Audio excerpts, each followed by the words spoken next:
जहां कभी तलवारों और तोपों से युद्ध लड़ा जाता था, आज वहां एल्गोरिथम्स, डेटा और मशीन लर्निंग हावी हो चुके हैं। Drones, autonomous vehicles, robotic soldiers. युद्ध अब केवल ताकत का नहीं, टेक्नोलॉजी का खेल बनता जा रहा है। तो क्या भविष्य के युद्ध नो ह्यूमन वॉरफेयर की ओर बढ़ रहे हैं? नमस्कार, आप देख रहे हैं सनसद टीवी की विशेष प्रस्तुति और आपके साथ मैं हूं दीक्षा कोहली। आज हम एक ऐसे ही विषय पर चर्चा करने जा रहे हैं जो न सिर्फ वर्तमान सैन्य रणनीतियों को प्रभावित कर रहा है, बल्कि भविष्य के युद्धों की दिशा भी तय करेगा, यानी आर्टिफिशियल इंटेलिजेंस, जो अब युद्ध के मैदान में भी है।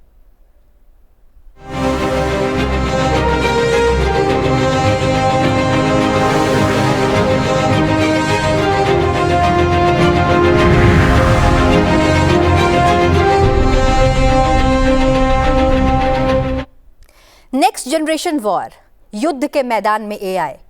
क्या एआई की तेज होती पकड़ हमें सुरक्षित बनाएगी या नए खतरों की ओर ले जाएगी?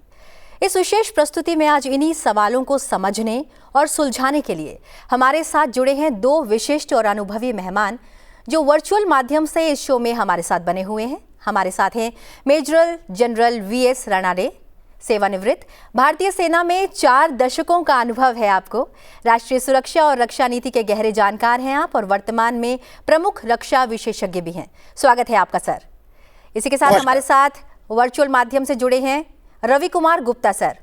डीआरडीओ में साइंटिस्ट के रूप में कार्यरत रहे हैं, पब्लिक इंटरफेस डायरेक्टोरेट यानी डीपीआई के निदेशक रहे हैं और देश में रक्षा तकनीक और वैज्ञानिक संवाद को आम जनता से जोड़ने में उनकी बड़ी भूमिका है। आप दोनों का बहुत बहुत स्वागत है। Thank you. मेजर जनरल राणाडे साहब, सबसे पहले आपसे ही जानना चाहेंगे, क्योंकि आपने सेना में वर्षों तक सेवा दी है। आज जब हम आर्टिफिशियल इंटेलिजेंस यानी कि एआई की बात करते हैं, तो एक सैनिक या कमांडर के दृष्टिकोण से युद्ध का चेहरा किस तरह बदल रहा है? कैसे देखते हैं आप इसे? आजकल के जो युद्ध है, ये इनका भी जैसे आपने बताया, सही बताया, चेहरा बदल गया है, क्योंकि उसमें एक और प्लेयर आ गया है, एआई, आर्टिफिशियल इंटेलिजेंस। जैसा कि पिछले हमने एपिसोड में हमने डिजिटल वॉरफेयर की बात करी, ये एआई अभी बैटलफील्ड में आ गया, जो एक बहुत ही अहम वेपन है एक ऑपरेशनल कमांडर के पास, जिससे वो बैटलफील्ड के डिसीजंस लेता है। क्योंकि अगर हम बैटल के लिए, लड़ाई के लिए अगर हम जाते हैं, तो कमांडर सिर्फ आपस की हाथापाई की लड़ाई नहीं होती, लड़ाई का चेहरा बहुत बड़ा हो गया है और इस बड़े चेहरे के लिए उसके पास इंफॉर्मेशन आती है। इंफॉर्मेशन इतनी तेज और इतनी ज़्यादा इंफॉर्मेशन होती है कि वो ऑपरेशनल कमांडर को बहुत कठिनाई होती है कि एक अहम और एक इम्पॉर्टेंट डिसीजन ले, और वो डिसीजन लेना और उस वक्त पे डिसीजन लेना, ये बहुत छोटा विंडो होता है, एक टाइमिंग बहुत कम होती है उस कमांडर को डिसीजन लेने की, और डिसीजन सही लेना है, क्योंकि अगर गलत डिसीजन लेता है तो उसके मायने और उसका असर लड़ाई के मैदान में पड़ता है। तो ये एक कमांडर के लिए एक बहुत ही अहम टूल है एआई, जो ये सारे इंफॉर्मेशन कलेक्ट करता है, इंफॉर्मेशन को एनालाइज करता है और ऑप्शंस देता है एक कमांडर को उस वक्त के दौरान कि वो क्या डिसीजन ले और क्या डिसीजन सही है। और इससे एक कमांडर के हाथ में एक अच्छा तलवार मान लो एक आ जाती है, जिससे वो एक करेक्ट डिसीजन ले पाता है, क्योंकि इंफॉर्मेशन बहुत है। ग्राउंड फोर्सेस जा रहे हैं, एयर फोर्स है, ड्रोन्स हैं, आपस के जो नेबरिंग इलाके हैं वहां पे लड़ाई चल रही है, लड़ाई हिंटरलैंड में चल रही है, अंदर चल रही है, डिजिटल वॉरफेयर की लड़ाई चल रही है, चारों तरफ से इंफॉर्मेशन आ रही है। इस इंफॉर्मेशन को पकड़ना, इंफॉर्मेशन को एनालाइज करना एक ह्यूमन ब्रेन के लिए इम्पॉसिबल तो नहीं कहूंगा, पर डिफिकल्ट है, टाइम कंज्यूमिंग है। बिल्कुल। आर्टिफिशियल इंटेलिजेंस इसको बड़ी आसानी से एक अच्छे एनालाइज्ड फॉर्म में कमांडर को ऑप्शंस देता है, और कमांडर के ऊपर डिपेंड करता है कि स्थिति की अहमियत और स्थिति को मद्देनजर रखते हुए वो एक करेक्ट डिसीजन ले। तो एक ये अच्छा टूल मिला है कमांडर को, और आज की लड़ाई एआई से ही शुरू होती है और एआई पे ही शायद खत्म होगी। बिल्कुल, एआई से शुरू होती है आज की लड़ाई, यानी कि एआई वर्सेस एआई अब युद्ध का जो एक नया रूप है वो एआई वर्सेस एआई है। रवि कुमार सर, आपके पास आऊंगी। आपने डीआरडीओ में एक वैज्ञानिक और निदेशक के रूप में लंबा समय बिताया है। आज की अगर एयर डिफेंस ऑपरेशंस में एआई की मदद से सारे संसाधनों को इंटीग्रेट करके जो कॉम्प्रिहेंसिव सिचुएशनल अवेयरनेस तैयार की जा रही है, वो युद्ध की तस्वीर को कैसे बदल रही है, कैसे देखते हैं आप? देखिए, एआई जो है ये एक बहुत ही विशाल फील्ड है अपने आप में, और बैटल फील्ड का जब तक सवाल है तो उसमें इसके कई प्रकार के उपयोग हैं, जिसमें से एक अभी जनरल साहब ने बहुत अच्छे से इसको विस्तार से बताया कि जिसे मैं कहूंगा कि रियल टाइम इंफॉर्मेशन प्रोसेसिंग। बिल्कुल। पूरे बैटल फील्ड सिनेरियो के लिए, और खाली जब हम आमतौर पर बैटल फील्ड की बात करते हैं तो किसी एक क्षेत्र की बात करते हैं। जब एक राष्ट्र युद्ध में उतरता है, और आज का जमाना डिक्लेयर्ड वार का नहीं रह गया है, आजकल जितनी हमने अभी तक वार लड़ी है पिछले कुछ दशकों में, वो अनडिक्लेयर्ड वार रही है। तो हमारे को एक पूरी सिचुएशनल अवेयरनेस, पूरे अपने देश के बारे में, हमारे आसपास के समुद्रों के बारे में तमाम इंफॉर्मेशन कमांडर को चाहिए होती है। और अगर मैं उदाहरण दूं तो एक जमाना था, वर्ल्ड वार खत्म हुई और उसके बाद काफी समय तक कई ऐसे सोल्जर्स थे जो कई कई साल तक वो लड़ाई लड़ते गए, उनको पता ही नहीं कि लड़ाई खत्म हो चुकी है। तो आज का जमाना इस तमाम इंफॉर्मेशन को इकट्ठा करना, उसकी रियल टाइम प्रोसेसिंग करना, और उसको एक ऐसे उसमें से देखिए, जब इंफॉर्मेशन आएगी तो सब तरह की आएगी। चाहे मैं एक बैटल फील्ड छोटे से की बात करूं कि हमारे दुश्मन के पास कहाँ कहाँ क्या चीजें, उनकी पोजीशन है, उनके पास कौन से हथियार हैं, वहां की टैगन क्या है, उसमें से बहुत चीजें ऐसी होंगी जो काम की नहीं होंगी। आर्टिफिशियल इंटेलिजेंस उसको प्रोसेस करके जो काम की इंफॉर्मेशन है उसको निकालती है, और साथ ही साथ एक कदम और आगे बढ़ करके वो ये बताती है कि इसके डिसीजन मेकिंग में हमें क्या क्या करना चाहिए, वो सॉल्यूशन बताती है। अब हमारा कमांडर का मर्जी है, तो क्योंकि उसने और भी चीजें देखनी है, अपनी बुद्धि का, अपने इंट्यूशन का भी इस्तेमाल करना है, उन सबको देखते हुए वो क्या डिसीजन लेगा। तो एक तरीके से एआई जो है ये एक फोर्स मल्टीप्लायर बन जाता है। तो जिस तरह से आप ये समझिए कि एआई में कई सारे दिमाग काम एक साथ कर रहे हैं, और बहुत द्रुत गति से कंप्यूटर के जैसे काम करता है, तो बहुत ही तेजी के साथ काम कर रहे हैं, तो डिसीजन मेकिंग में बहुत आसानी हो जाती है। अब इसके आगे और बढ़ते हैं, खाली यही नहीं है, आज हमारी जो इक्विपमेंट है, हमारे वेपन सिस्टम्स हैं, वो भी एआई इनेबल्ड बनते जा रहे हैं। अभी हाल के युद्ध में हमने देखा, हमारा जो एयर डिफेंस सिस्टम था, वो एयर डिफेंस सिस्टम हमारा एआई एनेबल्ड है। तो बहुत से ऐसे डिसीजन, अब कमांडर को खाली ये फैसला लेना है कि हम अटैक करें या नहीं करें, वो फाइनल डिसीजन फिर भी अब हमारे हाथ में है। अगर उसका मैं छोटा सा उदाहरण दूं कि अभी जो था पाकिस्तान के एक एयर बेस पे जिसपे हम अटैक करने जा रहे थे, और वहां पे एक सिविलियन एयरक्राफ्ट को उन्होंने एक ढाल बना दी है। अब अगर हम खाली मशीन पे छोड़ देते तो शायद मशीन डिसीजन देती कि भाई क्योंकि युद्ध चल रहा है और ये नो फ्लाई जोन है, अगर वहां पे जो भी आया है उसको अटैक करो। लेकिन हमारे जो कमांडर्स हैं उन्होंने विवेक के साथ काम लिया, और उन्होंने खाली एक बैटल फील्ड कोई नहीं, उसके और बड़े परिप्रेक्ष्य में देख करके डिसीजन लिया कि होल्ड ऑन। लेकिन साथ ही आप ये देखिए कि 400-500 ड्रोन एक साथ आ रहे हैं, एक बैलिस्टिक मिसाइल भी हमारे ऊपर फेंका गया। हमने उन तमाम को उनको एनालाइज करते हुए, और ये काम रियल टाइम में, क्योंकि जिस तरह से वो आ रहे हैं, कुछ मिनट और कई बार कुछ सेकंड्स का टाइम होता है।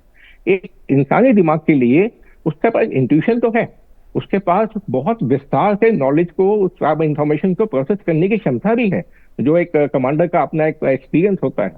लेकिन जो स्पीड की बात आती है तो एक इंसानी दिमाग की एक लिमिट है स्पीड की। कंप्यूटर वहां हेल्प करता है, और उसने हमारी जो इक्विपमेंट है, क्योंकि हमारा जो पूरा का पूरा आकाश सिस्टम ये एआई इनेबल्ड है। यहाँ तक कि हमारे बिल्कुल स्पीड एक्यूरेसी बहुत मायने रखती है। रवि सर, आपने बिल्कुल सही कहा। मेरा सवाल मेजर जनरल रनाडे सर से है। यहाँ एयर डिफेंस सिस्टम की बात हुई, भारतीय सेना द्वारा विकसित जो एआई बेस्ड आईएमएस सिस्टम है, इसको लेकर बहुत चर्चा हो रही है, विशेषकर अगर मैं बात करूं वेस्टर्न थिएटर में। आप हमें आसान भाषा में बताएं ये सिस्टम क्या करता है और युद्ध के समय में इसकी भूमिका कितनी अहम है? ये जो एयर डिफेंस सिस्टम है, एआई बेस्ड सिस्टम है, एक्चुअली युद्ध के समय में इसकी भूमिका बहुत ही अहम है, और ये अपने एक तरीके से एक छतरी निर्माण कर लेता है, ताकि कोई भी दुश्मन की मिसाइल या ड्रोन उसके ऊपर वो उसको पेनिट्रेट ना कर पाए। तो ये एक बहुत ही इम्पोर्टेंट इक्विपमेंट फील्ड किया गया है। एंड इसमें अगर आप देखें तो जो एआई का रोल है, एआई उसमें शिफ्ट करता है कहाँ से आ रहा है, कितने तादाद में आ रहा है, उसकी क्षमता कितनी है, उसकी लिथैलिटी कितनी है, और उस हिसाब से जैसा अभी प्रोफेसर साहब ने बताया कि वो एनालाइज करके कमांडर को ऑप्शंस देता है कि भी कहाँ पे वो सिस्टम, और सिस्टम तैयार है उसको उसके ऊपर जवाबी हमला करने के लिए, पर ये कमांडर के ऊपर है कि वो कहाँ पे हमला करे, क्या हमला कारगर होगा या हमला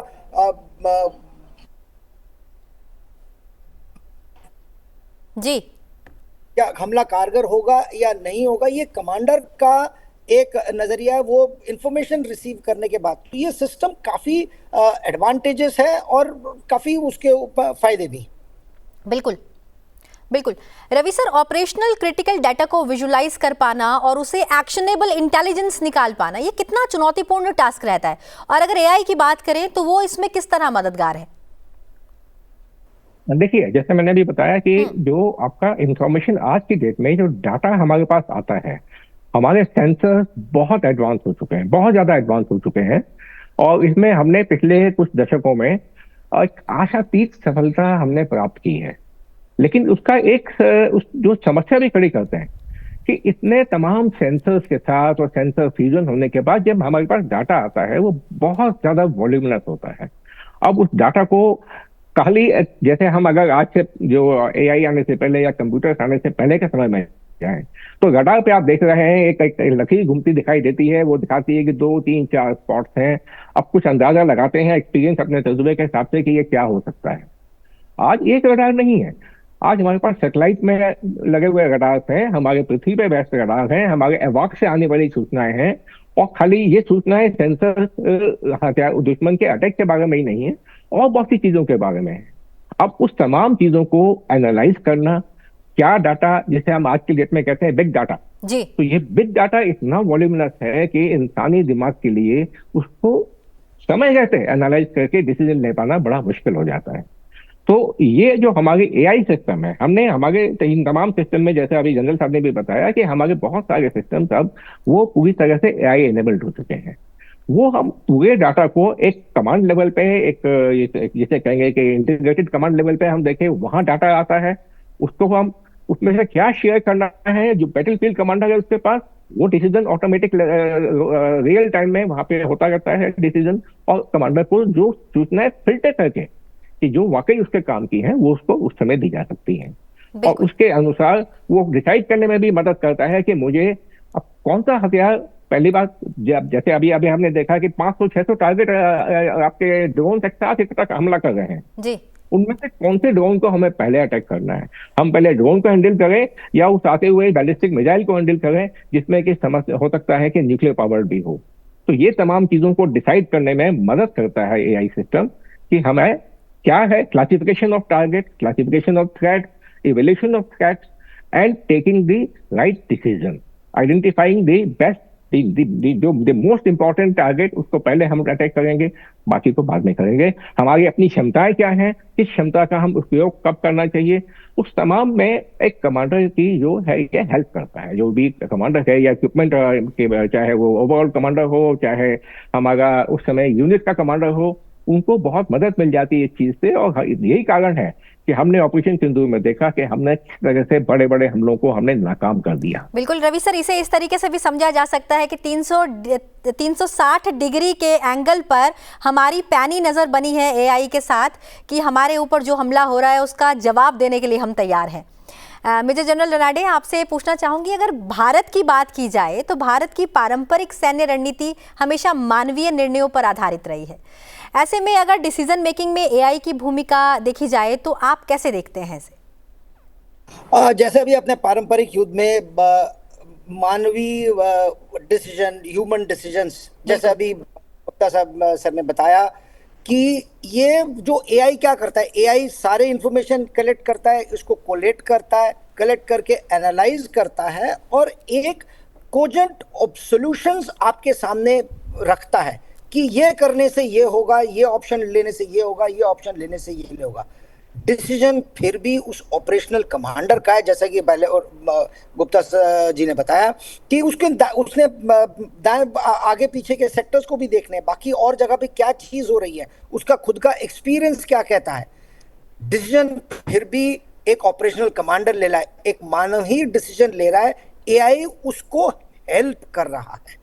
हम ये नहीं कह सकते कि एआई आ गया तो आगे की लड़ाई सिर्फ एआई की होगी, मानवीय उसमें पार्टिसिपेशन नहीं होगा, ये हम नहीं कह सकते हैं। आर्मी होगी, आर्मी के जवान भी होंगे, आर्मी की लड़ाई भी होगी, हाथों हाथों की लड़ाई भी होगी, पर इसको असिस्ट करने के लिए एआई आ गया है। उससे क्या होगा कि हो सकता है हम ह्यूमन कैजुअलिटीज को थोड़ा हम कम कर सके, हम वक्त पे करेक्ट डिसीजन ले सकें। एक ऑपरेशनल कमांडर के सामने जो पहले नहीं था, उसके सामने वो पहले अपनी गट फीलिंग और एक्सपीरियंस से ही वो डिसीजंस लेता था और लड़ाइयाँ लड़ी जाती थी। आज उसके पास इंफॉर्मेशन को एनालाइज करके इंफॉर्मेशन के ऑप्शंस इतने ज़्यादा हैं कि वो एक अच्छा, सक्षम और टाइमली डिसीजन ले सकता है, जिससे वो लड़ाई जीत भी सकता है और अपनी ह्यूमन कैजुअलिटीज को कम कर सकता है, कोलैटरल डैमेज कम कर सकता है, सिविलियन कैजुअलिटीज को कम कर सकता है। सो ये एक नया मुद्दा पारंपरिक युद्ध में जुड़ गया है, जो कि काफी अहम है और ये एक अच्छा रोल प्ले करता है। पर हम ये नहीं कह सकते कि सोल्जर्स या ह्यूमन टच बिल्कुल ही खत्म हो गया। नहीं, कमांडर फिर भी अपना डिसीजन खुद ही लेता है। बिल्कुल सर, आफ्टर ऑल हमें ये बात बिल्कुल माननी होगी कि टेक्नोलॉजी को बनाने वाले ह्यूमंस ही हैं और ये जो है ये ह्यूमंस की हेल्प के लिए है, तो निश्चित तौर पर एक सुरक्षा कवच का काम ज़रूर करेगा एआई। गुप्ता सर, आपसे मेरा सवाल रहेगा, केयर की मैं बात करूं सीएआर की, तो इसके द्वारा विकसित एडीसी और आरएस के बारे में ये बताया गया है कि जो सिस्टम है ये सभी हवाई खतरों को डिटेक्ट करता है और उन्हें न्यूट्रलाइज करता है। क्या इसका डिप्लॉयमेंट युद्ध से पहले ही डिटरेंस पैदा कर सकता है? देखिए, बेशक पहली बात तो यह है कि आदिकाल से लेकर आज तक युद्ध जीते जाते हैं हमारे सैनिकों के शौर्य से और साथ में जो टेक्नोलॉजी है हमारे पास उसके मदद से। और आपने केयर का नाम लिया, centre for artificial intelligence and robotics. बिल्कुल, ये हमने उस जमाने में बनाया था जब कोई अधिकतर देशों में अभी कंप्यूटर्स आने शुरू हुए थे। भारत में भी उस समय कंप्यूटर्स आने लगे थे, पीसी आने बहुत कम पीसी आते थे। हमने उस समय उस लेबोरेटरी को बनाया था और से वो बहुत बढ़िया शानदार काम करती आ रही है। अब आपने जो क्वेश्चन पूछा कि वो आपका जो ये है जो हमारा एयर डिफेंस सिस्टम है, देखिए आर्टिफिशियल इंटेलिजेंस को हमने हर लेवल पे इंटीग्रेट किया है। हम पहले काम जब शुरुआत करते हैं तो पहले हम अपनी टेक्नोलॉजीज पे मास्टरी करते हैं और फिर उनको कहाँ कहाँ इस्तेमाल करना है वो निर्णय करते हैं। तो इसका कारण यह है, इसका जो नतीजा यह है कि केयर के द्वारा जो बनाए गए सिस्टम्स हैं, न केवल हमारा एयर डिफेंस सिस्टम बल्कि हमारे अधिकांश हथियार भी ऐसे हैं जो कि एआई एनेबल्ड हैं। हमारे प्लेटफॉर्म्स हैं जो एआई एनेबल्ड हैं। हमारे पास जो तेजस एयरक्राफ्ट है उसमें अपने आप डिसीजन लेने की क्षमताएं हैं। पायलट है यहाँ पे डिसीजन लेने के लिए, लेकिन बहुत से ऐसे काम हैं जो एयरक्राफ्ट का जो सिस्टम मैनेजमेंट है उसको करने के हैं, उसके कंपोनेंट्स को मैनेजमेंट करने के हैं, उनकी हेल्थ मॉनिटरिंग के हैं। डिसीजन अपने आप एआई ले रहा होता है। पायलट पूरी तरह से युद्ध में अपना फोकस रख सकता है। इसी प्रकार हमारा जो एयर डिफेंस सिस्टम है, तो हमारा जो उसमें कमांडर्स हैं उनको ये देखना है कि फाइनली कि हमें इसको अटैक करना है या नहीं करना है। एक बार उन्होंने कहा कि हाँ हमें यह खतरा है, वो भी हमारा एआई इसमें हेल्प करता है कि खतरा वास्तव में है कि नहीं है। जैसे कहते हैं आपके identification of foe and friend, तो वो एआई इनेबल्ड हमारा आइडेंटिफिकेशन फो एंड फ्रेंड है, जो कि बहुत वॉल्यूबुलर डाटा प्रोसेस करके जो थ्रेट आ रहा है वो एक प्रोसेस डाटा हमारे ऑपरेटर के, हमारे कमांडर को देता है और उसके बेसिस पे हम निर्णय ले पाते हैं। बिल्कुल बिल्कुल। रानाडे सर, आपके पास आऊंगी। Drone strike, surveillance, autonomous weapons, इन सभी के एथिकल पहलुओं पर सेना का नजरिया क्या होना चाहिए? आपको क्या लगता है? एआई आई है तो वो जैसे कि अभी हमने डिस्कस किया पिछले 10-15 मिनट में, एआई डेटा को प्रोसेस करता है और डेटा को प्रोसेस करके ऑप्शंस देता है। और अगर हम एआई के माध्यम से अगर हम अपने वेपन्स को इक्विप कर रहे हैं तो एआई ही टारगेटिंग कर रहा है, एआई टारगेट चूज कर रहा है और एआई ही स्ट्राइक कर रहा है। जैसा कि अभी गुप्ता जी ने एग्जाम्पल दिया कि सब कुछ हो गया था और हमारे कमांडो ने वो डिसीजन फायर का नहीं लिया क्योंकि वहां एक सिविलियन एयरक्राफ्ट था और वो सिविलियन एयरक्राफ्ट एक कोलैटरल डैमेज जो एक करेक्ट चीज नहीं थी, इसलिए उन्होंने एआई की इंफॉर्मेशन और एआई के जो डिसीजन थे उसको ओवरराइड किया। तो ये हमको एक कमांडर को ये ध्यान रखना है कि एआई एक डिसीजन असिस्टिंग प्लेटफॉर्म है, आपको डिसीजन लेने के लिए मदद करेगा। डिसीजन आपने लेना है, डिसीजन एथिकल होना चाहिए, कोलैटरल डैमेज, अननेसेसरी डैमेज नहीं होना चाहिए। कमांडर का काम है, कमांडर को देखना है। तो एथिकल इश्यूज तो आएंगे, ये कमांडर को देखना है कि भी एआई मेरे को कहाँ लेके जा रही है, क्या डिसीजन दे रही है, क्या है। क्योंकि एआई के पास जो एल्गोरिथम गया है, एआई जो एल्गोरिथम लिखा गया है, उस हिसाब से एआई का ऑप्शन 1 वो हो सकता है जो शायद एज ए ह्यूमन हम डिसीजन ना लें। तो ये हम ये बोल सकते हैं कि हम ऑप्शन 1 को ना लेके हम ऑप्शन 2 या ऑप्शन 3 को चुन रहे हैं, क्योंकि इसके अंदर there are certain ethics, war ethics जिसे कहते हैं और human ethics जिसे कहते हैं, वो इन्वॉल्व हो जाती हैं। तो ये कमांडर के ऊपर काफी अहम जिम्मेवारी हो जाती है कि वो क्या डिसीजन उसके सामने आ रहा है, क्या ऑप्शंस उसके सामने आ रहे हैं और वो क्या ऑप्शन ले रहा है और उसका नतीजा क्या होगा। सो एथिकल इश्यूज आर देयर और ये हमको ध्यान रखना है। एथिकल इश्यूज़ की हम बात कर रहे हैं। मैं गुप्ता सर आपके पास आऊँगी। आप डीआरडीओ जैसे संस्थान के साथ जुड़े रहे। डाटा सिक्योरिटी और एल्गोरिथमिक अगर एथिक्स की बात की जाए तो इसको लेकर किस प्रकार की सावधानियां बरती जाती हैं और कितनी ज़रूरी है ये सावधानियां? देखिए, कोई भी टेक्नोलॉजी हो, कोई भी हमारे हथियार हो, एक एथिक्स उससे जरूरी होती है। और वो एथिक्स कहाँ कौन डिसाइड करता है?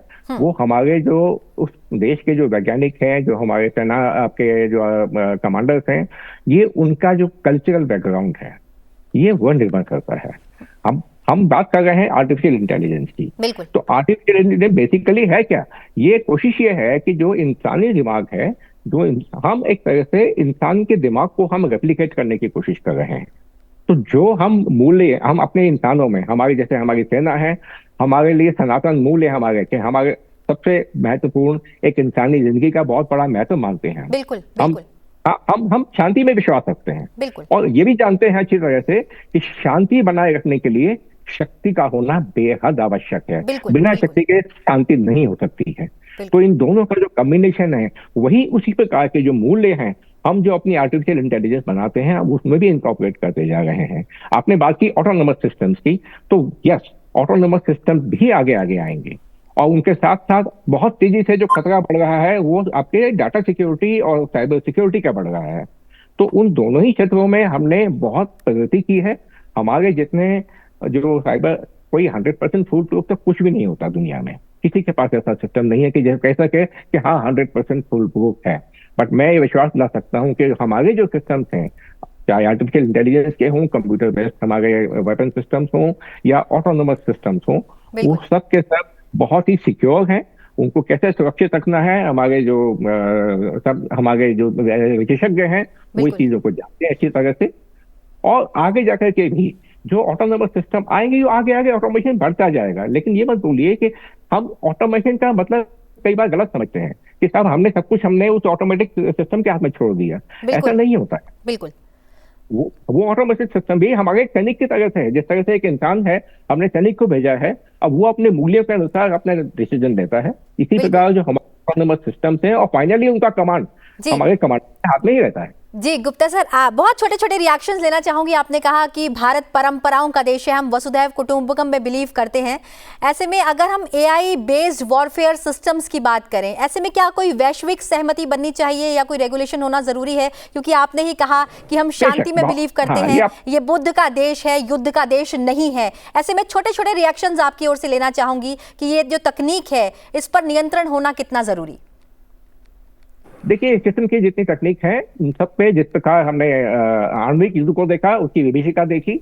अब आज की डेट में आणविक युद्ध के साथ से उससे कहीं गुना ज्यादा, कहीं अधिक ये हमारे आर्टिफिशियल इंटेलिजेंस इंटेलिजेंस का जो बेस युद्ध होगा उसमें हो जाएगी। तो बहुत आवश्यक है कि जी। विश्व के जो शक्तियां हैं साथ बैठें और एक कुछ ना कुछ ऐसा मैकेनिज्म निकालें कि बिल्कुल। हम इसमें कैसे हम क्या करेंगे, उपयोग कैसे किया जाएगा, क्या एथिक्स होंगी, क्या वैल्यूज का हम उनको ऑब्जर्व करेंगे। बिल्कुल, एक मैकेनिज्म बहुत जरूरी। रानाडे सर, आपका एक लास्ट रिएक्शन।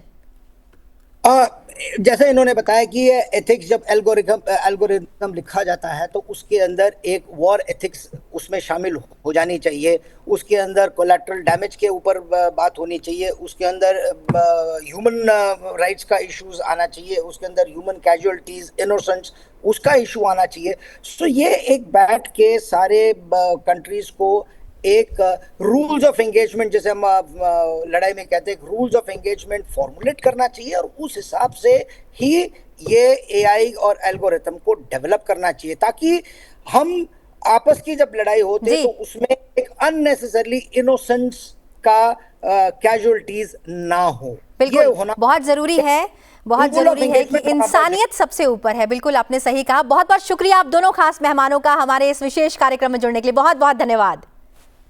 धन्यवाद। और इसी के साथ इस विशेष प्रस्तुति में बस इतना ही। अभी के लिए दीजिए इजाजत और बने रहिए संसद टीवी के साथ। नमस्कार।